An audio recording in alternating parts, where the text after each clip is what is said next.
Hey, it's Clay Trader, and this will be a video chart on ticker symbol OWCP. We will take a look at the 30-minute time frame. Real quick, what do I mean by 30-minute in case maybe you're new to charts?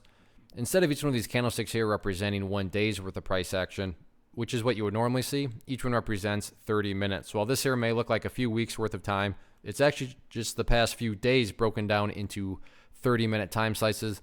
I like to do this time frame. I think it does a good job of telling the quote-unquote story of the price and just makes mapping out where levels of support and resistance easier to see. I've been doing this analysis on a very routine basis, so that's where these red and green lines are coming from. And definitely some updates here need to be made. First thing I'm going to do is a little house cleaning. Yes, these lines I'm deleting still do pertain to the chart, but they're not really relevant right now.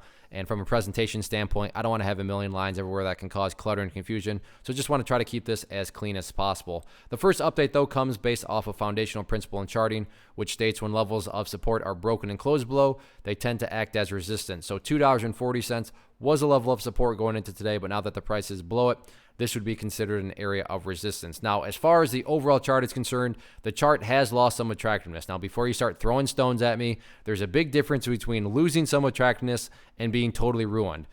As I've said in the past, and this will mean a little bit more, it's really been about that purple line. And as I've said, as long as the price is above that purple line, the bulls are in full control, no questions asked. Well, at this point, the price is no longer above the purple line, and on top of that, the price is separated to the downside. So does that mean that everything's ruined and that this thing's headed down to, 75 cents? I'm not saying that at all. I'm just saying the chart isn't looking as attractive as it could, like it was when it was just cruising up above the purple line.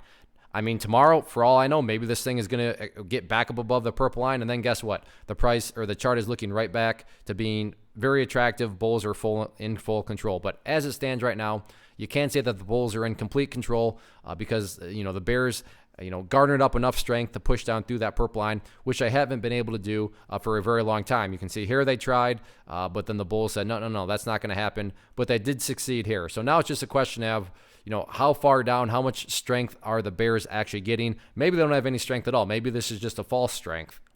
If it is a false strength, then the easiest way to see that is the price is going to quickly get right back up above that purple line, right back up above $2.40. In that event, it's almost essentially like a cruel joke that the bulls are playing on the bears, letting them think that they're gaining strength only to crush their dreams. So we'll see if that happens or not. But as far as next potential areas of support are concerned, the next level that stands out to me right here at about $1.94. And then after $1.94, want to add in one more. Next level to keep an eye on, right around the $1.60 mark. So we'll see what happens with it. But as it stands right now, bulls are still in, they have a lot of strength still, but they're just not quite in full control like they used to be. And it's really just a question of, is this a false breakdown by the bears, or is, this the beginning of something bigger? We shall see. One of the most popular questions I get is, hey, Clay, how do you find the stocks that you trade? So what I've done is put together this free resource guide where I talk about the tools that I use to locate stocks that I find interesting and think may have potential. So if that sounds like something that could add value to you as a trader, then by all means, click right there to get access to the guide. The guide itself is very short and to the point, and like I say, it is free. Thanks for watching. Have a good one.